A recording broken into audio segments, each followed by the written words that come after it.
Manhunt. The clue of the contradicting confession that led to Manhunt. No crime has been committed yet. No murder has been done yet. No manhunt has begun yet.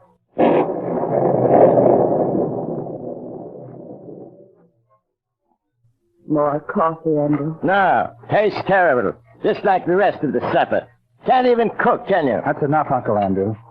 You can't keep talking to my mother that way. I can talk to either of you any way I like. What can you do about it? Don't excite yourself, Andrew. You're a sick man. Don't me, Tom. You're a doctor. Keep me well. Don't keep me quiet. It does me good coming out here for a visit. Just to look at the faces of my sister and her precious son. No, they hate me so. We don't hate you, Andrew. We feel sorry for you. You feel sorry for me. You paupers living on my land. Eating because of my charity. I said that's enough, Uncle Andrew. Why don't you do something about it then, my dear nephew? Maybe I have. Take away these dishes. Bad enough I have to eat that food without being reminded of it.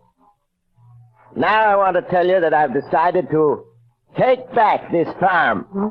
I expect all of you off it by next week. You can't mean that. This farm is our only means of livelihood. And starve to death for all I care. Andrew. Andrew, what's the matter?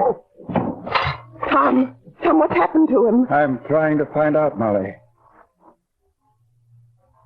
I don't know what's happened to him. All I know is your brother Andrew is dead.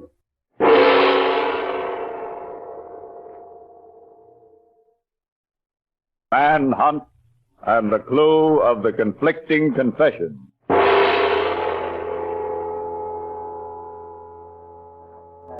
To get romantic in a police laboratory. Oh, that's where you are all the time, isn't it, Drew? Here in the laboratory. And I guess I can get romantic here as well as any place if I like. And I like. Didn't your mother ever tell you how wrong it was to be so forward? Yep, she did, and Mom sure was right. It isn't doing me a bit of good. Isn't doing me a bit of good, she says. What isn't? Hello, Bill. Say, I've got a report for you on the Andrew Winters autopsy. Death by poison. And the murderer wasn't taking any chances. Fed him enough to kill a horse. Well, that's that. We finally got a murder without any mystery down here at Homicide. Winters was rich, his sister was poor, and his only relative. He was visiting her farm. Never heard of a better motive or opportunity either. Hey, come on, I'm going to show you something. Such as what? Such as an old-fashioned detective sergeant getting results in an old-fashioned murder. Winters' sister, Molly Barton, is in my office. Oh? I bet I have a murder confession in an hour. Want to come? Okay. See you later, Pat. All right. You've been pretty smart when a murder was tricky, Mr. Drew Stevens.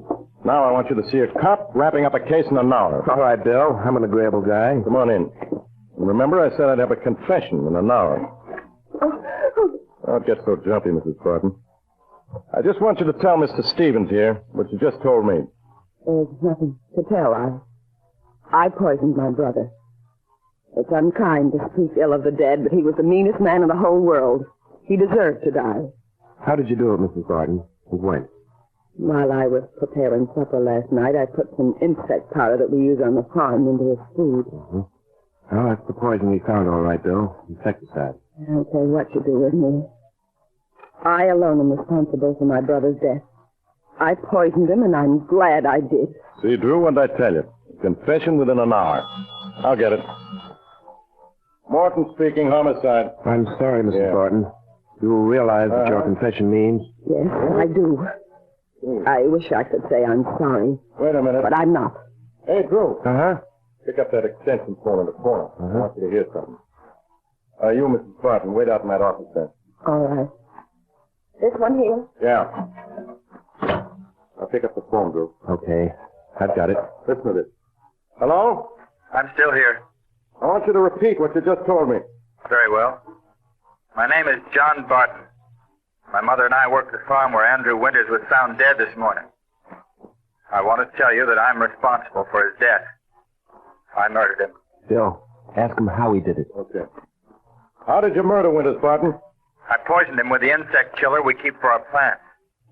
I just called to tell you I'm coming down to give myself up. Goodbye. Well, you heard it. What do you think? I think you're doing very well, Bill. You not only got one confession to a murder in an hour, as you promised, you have two confessions. Ooh, so what? They both were in on it, mother and son. I'll pin it on both of them. Hey, look. There's a doctor in this case, isn't there? The one that had dinner at the Barton farm last night? Sure, Dr. Morton. He's still at the Barton farm. Lives there most of the time. He brought Mrs. Barton into the world. He was her best friend. Okay. It might be an idea for you and I to go up and see him. What for? We got two confessions to the murder. As soon as young Barton gets here, this case is closed. Oh, you know we've got to have evidence, Bill. We need a sample of that insecticide poison.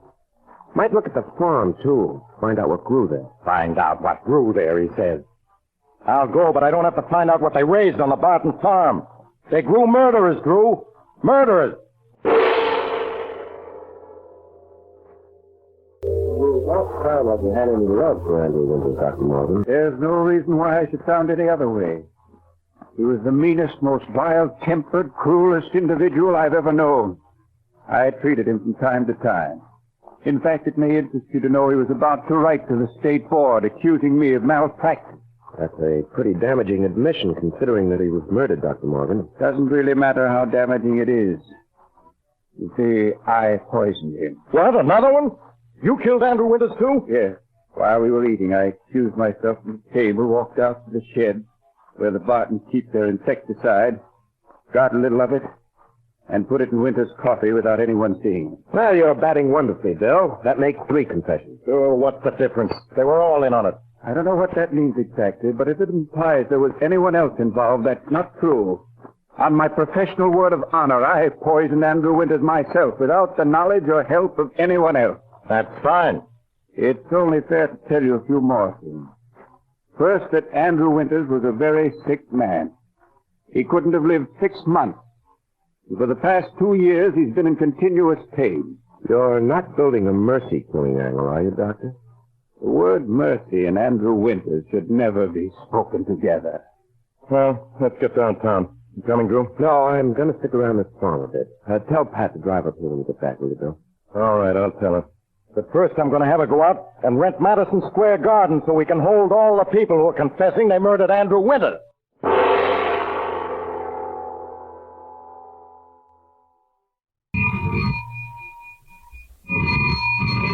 All right, Pat, I'm coming. Oh, well, it's about time. So, this is the place where Winters was murdered. And what have you been doing? Spring planting? Come in, Pat, and stop making those bad jokes. All right. And now suppose you tell me why I'm here. Romantic reasons? You would know better than that, Pat. We're working. Oh. Yeah, come here with me. I want to show you something. We know Andrew Winters arrived up here yesterday afternoon at 4:30 to spend a week at this farm, right? Right. Now, he got here at 4:30 yesterday afternoon. Yes, this was his room. Come on in. All right. You've always wanted to be a detective, Pat. I want to show you something. Here. This was the bag Winters brought with him. I'll open it for you. There. Look inside. All right, I'm looking. But it's just a well-packed bag. Now, we know that for all his cruelty, Winters was a scrupulously clean man. Anything missing in his bag? Well, I'm not exactly experienced in men's traveling bags, but it looks like he brought enough stuff for a week. Mm-hmm. Notice anything else? No. You will. Here, take a look at this. It's Winters' wallet. Mm-hmm. Remember, he was a cheap, miserly individual. Look inside. Okay. It's just a lot of money and a couple of identification cards. Remember, he came down here from quite a distance. Do you notice anything missing now? No. You will, very shortly.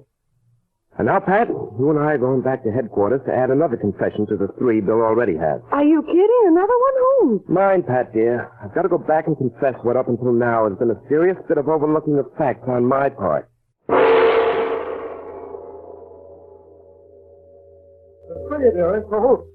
Everyone is guilty. I don't know what you're trying to do with those individual confessions, but it won't work. I'll pin this Winters murder on all of you. I don't think you will, Bill. Get out of here, Drew. I'm busy. I'm going to make these 3 admit they were working together on the Winters murder. I've got to repeat, Bill, I don't think you will. You don't think I will, he says. Why not? Because there wasn't any murder. No murder. You gonna tell me Winters ain't dead? Oh, no. He's very dead, Bill. But, Drew, please. These people confess they poisoned him. Yes, they poisoned him all right, but they didn't kill him. Let me tell you all what actually happened. First, Winters, who was a spotlessly neat man, and who was supposed to stay a week, didn't bring a single extra shirt or a pair of pajamas with him in his valise. So what? So we knew he was going to be murdered. That's ridiculous. You couldn't have known. Next, Winters was a penny-pinching individual. When I looked in his wallet, I found he hadn't bought a return ticket on the train. Yeah? Well, that means he never expected to come back. Because by buying the return transportation, he could have saved $10. I still say he expected to be murdered, and that's the reason. No, Bill, that isn't the reason. Dr. Morgan, Winters came to the farm at 4:30. Supper was served at 6 o'clock, and he was dead at 6:30, right? That's correct. Bill, take a look at this report I just got from the medical examiner. Yeah? It says the poison we found in Winters took at least 2 hours to work, regardless of the quantity used. Well, who cares about that? I do. You see, it was all I needed to prove a thought I had.